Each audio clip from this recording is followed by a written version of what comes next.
राजधानी पटना से हमें ज्वाइन कर रहे हैं। हेमंत जी, आपका बहुत शुक्रिया हमें समय देने के लिए। सर, क्या चल रहा है बिहार में? थोड़ा हम लोगों को भी जानकारी मिलनी चाहिए आपके माध्यम से। वहाँ की पॉलिटिक्स में ये जो चर्चाएं हम लोग दिल्ली लखनऊ में सुन रहे हैं, इसमें कुछ बात है? धन्यवाद ब्रजेश जी। आप तमाम लोगों को मेरा नमस्कार।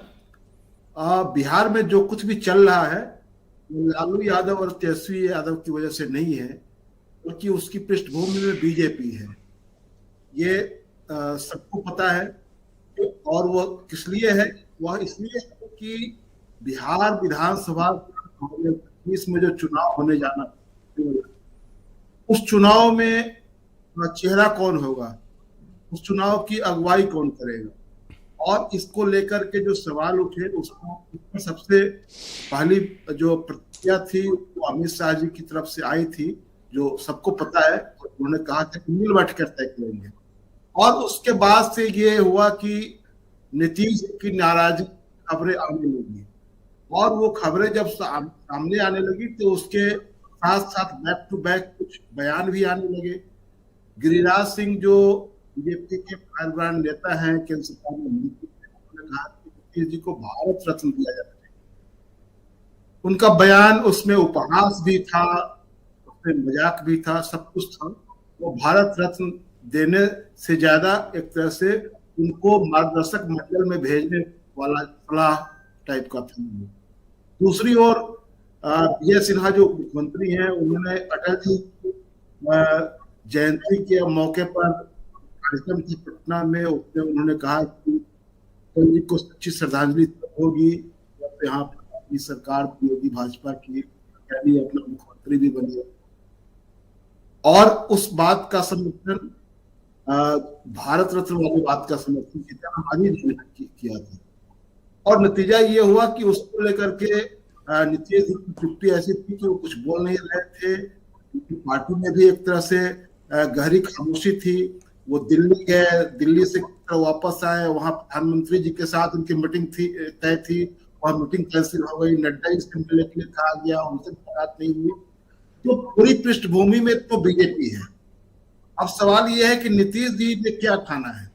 तो मैं जो फोर्सी कर रहा हूं कि नीतीश जी ने एक तरह से मौन विद्रोह कर रखा है बीजेपी के खिलाफ। नॉन कोऑपरेटिव अलायंस कॉर्पोरेशन मतलब। और मौन विद्रोह वो इस रूप में सामने आया है कि जब लालू यादव ने बीती रात ये कहा कि हमारा दरवाजा खुला है और नीतीश को भी अपना दरवाजा खोल कर रखना चाहिए, वो हमारे साथ आ जाए। उनके शब्दों को उन्होंने ये नहीं कहा कि आइए बना लेते हैं, सरकार बना लेते हैं, उनका हमारे साथ आइए, हम माफ कर देंगे। भाग तो हुए जाते रहे हैं, हमने उनको कभी भागने के लिए मजबूर नहीं किया। और उसके बाद जब इस बात आई में कौन लोग सामने आए, तो ललन सिंह जी सामने आए। नीतीश जी से सवाल जब पूछा जा रहा था आज राजभवन के बाहर, जब निकल रहे जो राज्यपाल था, तो नीतीश जी का कोई जवाब नहीं मिला, बल्कि उनके बदले में राज्यपाल महोदय ने कहा कि कोई राजनीतिक अवसर नहीं है, कोई राजनीतिक सवाल नहीं पूछिए, इसका ग्रहण का मौका है। तो बचाव करने के लिए राज्यपाल महोदय को आना पड़ा। क्या आरिफ मोहम्मद खान का बिहार का राज्यपाल बनना भी कोई वजह है? बिल्कुल, मैं इसको एक वजह के रूप में मानता हूं, और वो वजह तो साफ साफ वो कल दिख गया जब राज्यपाल महोदय नीतीश जी के साथ उनके गांव गए। उनकी माता जी की 11वीं या 12वीं पुण्यतिथि के अवसर पर वहां गए पहुंचे थे, और इधर से दोनों अलग अलग गाड़ियों में गए, लेकिन जब उधर से लौटे तो राज्यपाल जी मुख्यमंत्री जी की गाड़ी में बैठ करके आए थे। ऐसा प्राय नहीं होता है, राज्यपाल मुख्यमंत्री जी की गाड़ी में। क्या आरिफ मोहम्मद खान के थ्रू कोई पैचअप है या फिर बिल्कुल नजर रखना है, या एक बहुत ही पॉलिटिकल आदमी को वहां गवर्नर बनाया गया है? कोई सामान्य बात नहीं है। बिल्कुल आपने सही शब्द चुना है। वो पैचअप करने के लिए ही वो एक तरह से उनके साथ सफर कर रहे थे, क्योंकि जो इस 10-15 दिनों में जो बिहार में जो चर्चा हुई, उससे बीजेपी और नीतीश जी के संबंधों को लेकर के तल्खी पूरी तरह उजागर हुई। नीतीश जी जा रहे हैं, छोड़ रहे हैं, तेजस्वी से रात को मिल रहे हैं, चिराग से डीलिंग हो गई है, ये तमाम तरह की बातें आ रही थी। और बीजेपी के जितने नेता हैं जो बोल रहे थे भारत रत्न देने की बात, और नीतीश जी के लिए तरह तरह के सुझाव दे रहे थे और अपनी सरकार बनाने की बात कर रहे थे, वो उन सब लोगों ने चुप्पी साध ली।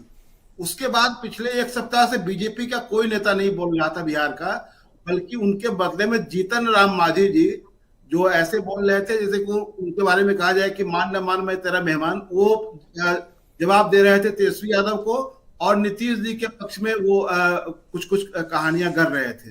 बीजेपी का कोई नेता उनके बचाव में नहीं आ रहा था। तो सवाल उठता है कि आखिरकार ये नौबत क्यों आई है।